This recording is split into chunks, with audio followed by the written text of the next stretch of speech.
Hello. As you can see, I've been back for more than a year's hiatus from YouTube, and yes, that is a PS2. In light of YouTube's new harassment policy and the lack of dedication to review the most blatant forms of porn from the site, I've decided to talk about something that's a little bit more lighthearted, a little bit less spicy.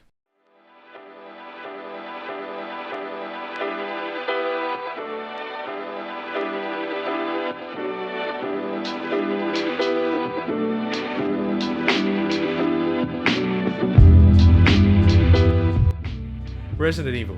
I played the games ever since I was a kid, and even now I still do.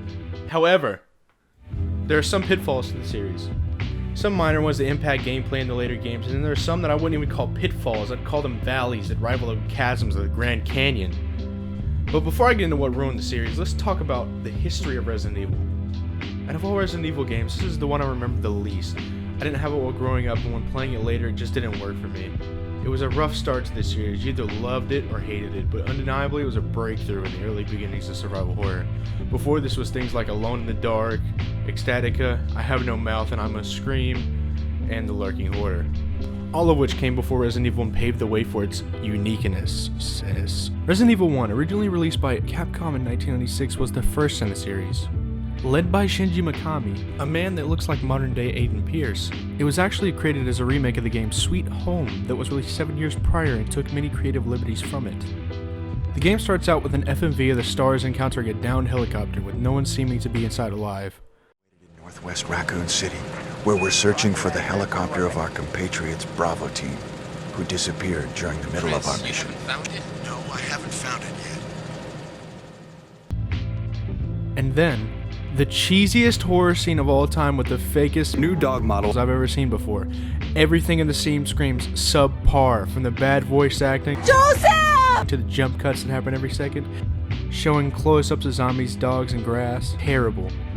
But after the zombie dogs start to chase after them, they run into an abandoned mansion. Once inside, you walk through the main entrance until you see the first zombie inside. He has his own scene that is honestly terrifying, and especially was back when the game came out.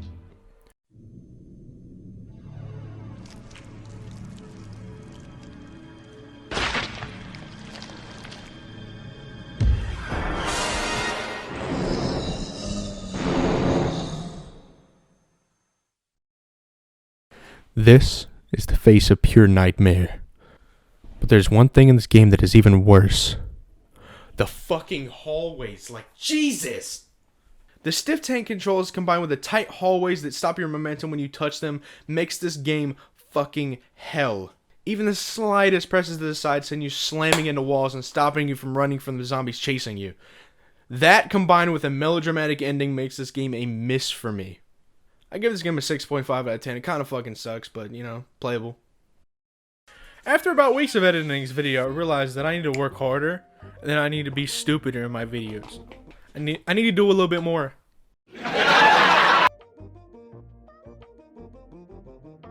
The second game is the one I remember the most, and one cool thing about it is that it came with 2 discs, like Resident Evil 2. One disc with Claire, and one disc with Leon, both appearing in later games. In the beginning, they get separated by this crashed truck, and they both go on their own separate campaigns, which is pretty awesome. And every time I play this game, I always played as Leon, because fuck Claire, nobody likes Claire. In the beginning of the game, you run past a few zombies, and you get into the shop with this one dude in it. This dude points a gun at you, and about to shoot you. And then it takes him like 20 seconds to realize you're not actually a zombie. Even though you spout like 2 lines of dialogue right there. Like, baby, you just pumped your shotgun in my face, and all you have to say is sorry? Inconsiderate mother. Good thing is, he dies the next second, you get to run away. I just found out his name is Robert Kendo. I hate him even more now. I'd rate this game a 9 out of 10. It's a masterpiece, but if I rated games on voice acting, I'd have to get a -1 out of 10. Fuck. Despite liking Resident Evil 2 more than Resident Evil 3, I played RE3 more. And I have no idea why.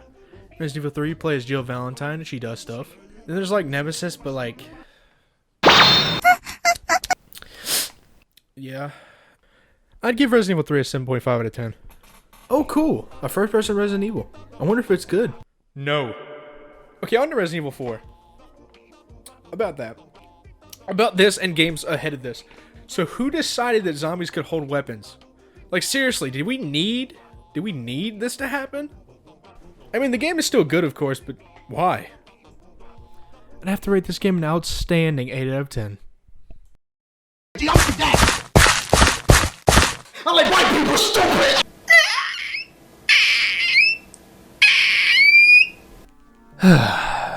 Resident Evil 5 was so disappointing. It was hyped to be this new great game, and it just didn't make the cut at all. Not even close. 4 out of 10. It was too much action and not enough gameplay. Resident Evil 6. A serious review time because this game actually had some work put into it. And hey, they made an honest attempt to fix what they messed up in the previous game. Congratulations! They made us less action focused, they attempted to return to their survival horror roots. And best of all, they made it scary again. Not to mention the heads-up display and menus just looking fucking mint. I'm gonna give it an 8 out of 10. And then here comes Resident Evil 7. This game came so far out of left field that it hit the fucking car placed outside of the stadium. Look at this photograph! The creators of the game said, yo, you like PT?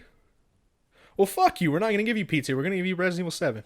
And that's okay for the most part, but I wanted fucking PT. game didn't really feel like a Resident Evil game, but I give it an 8.5 out of 10. And that's pretty much all the canon games that matter. All the remastered games are pretty much like Resident Evil 6, but better, if that can tell you anything.